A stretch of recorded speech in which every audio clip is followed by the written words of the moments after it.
déjà, ce qu'il faut savoir, c'est qu'il n'y avait pas de réseau autour. Hein. Les seuls réseaux qui existaient, c'est-à-dire les réseaux de distribution publique, c'est celui qui se trouve chez vous. Là où, ce qui vous permet d'avoir le compteur directement chez vous. Il s'est arrêté au cimetière. Si vous voyez, au cimetière, il y avait un poste de distribution publique. Et ce poste permettait d'alimenter rien que la zone autour du cimetière et un tout petit peu vers la décharge. Donc le besoin s'est fait ressentir de ce côté et on a trouvé ce qu'on appelle le barycentre chez nous. C'est le point qui permet d'alimenter rapidement plusieurs personnes qui sont autour. Donc on a trouvé utile par rapport aux besoins qui se faisaient sentir et le danger que présentaient les câbles d'après-compteur, on les appelle les câbles anarchiques après-compteur, qui se faufilaient dans l'herbe, etc., et qui posaient beaucoup d'incidents. On a, dans la dynamique du directeur général, on a trouvé mieux de déplacer, de trouver un autre point où on peut distribuer de l'électricité. Donc, pour le faire, hein, il faut simplement prendre la moyenne tension, c'est du 20 kg.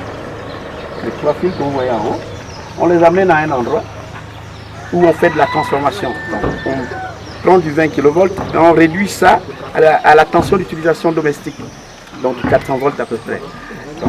C'est le travail du transformateur. Donc le gros équipement que vous avez vu qui est vers là.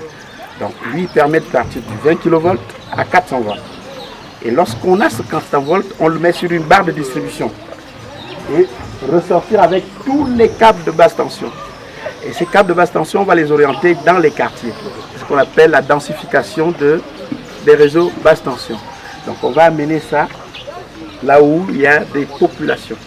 Et à partir de là, chacun vient pour demander un compteur à partir du poteau le plus proche de sa maison. Donc ça a permis de voir ce que vous voyez. Ce que vous voyez là, hein, on a 5 départs différents qui vont à des endroits bien différents.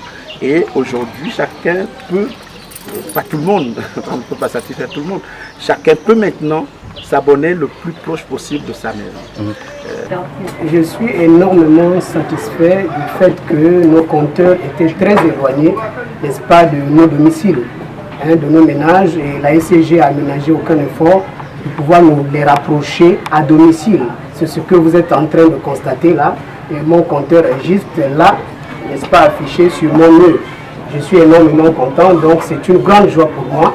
Et je peux aussi, à mon nom personnel et aux miens qui sont très proches, qui ont bénéficié des mêmes services de la SCG, nous disons merci et grand merci à la SCG et nous sollicitons encore, nous prions que cette action puisse se pérenniser étant donné qu'il y a certaines des populations qui sont très loin et qui se retrouvent dans la même situation.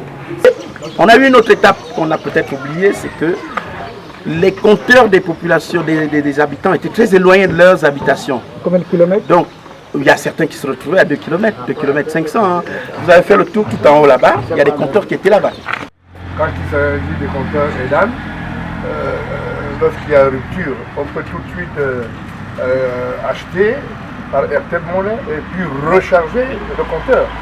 Or avant, il faut taper les kilomètres, aller en amont pour pouvoir recharger le compteur et puis notamment, c'est très dangereux, il y a des braqueurs et tout ça.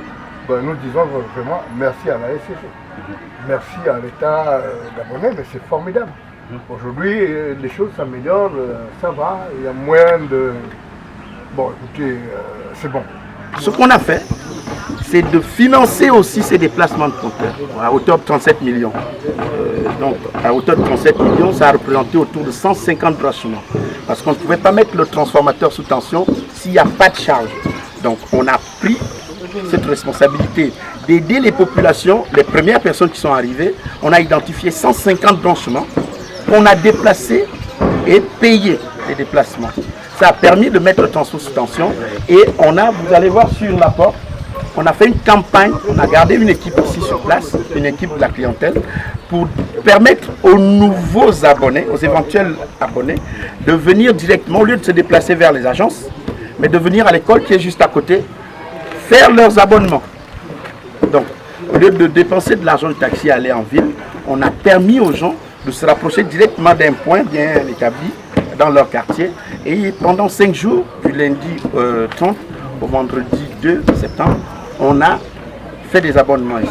Pour le moment, le transformateur a beaucoup de marge. Donc on sollicite maintenant les populations à venir vers la SCG pour qu'elles aient les facilités d'abonnement au niveau de la procédure d'abonnement. 4 ans sans lumière. Tout ce zone-là, il n'y a rien. Mais vous voyez seulement les câbles qui quittent le kilomètre 12 pour là-bas. Ils exigent 30 000 le mois. Je suis même très content même. Je dis, c'est comme un miracle. Si l'État pense à nous, vraiment, ça va nous marquer quelque chose. C'est bon. Okay. Très bon. On a beaucoup souhaité. Parce que le quartier, ce qui nous manque, c'est seulement la lumière là. Pour l'eau peut venir après. Parce que la lumière, puis où il y a le serpent, mais j'ai tué le serpent sur moi plusieurs fois. Et j'ai vu qu'avec les petits torses, et des fois avec le téléphone. Nous visons 2500, mais on est à 45% de la charge du transformateur, ce qui représente autour de 1800, entre 1500 et 1800 abonnés déjà raccordés. Mais vous voyez, un abonné, c'est 3 à 4 personnes à la maison, en moyenne. Donc on touche autour de 4500 personnes aujourd'hui.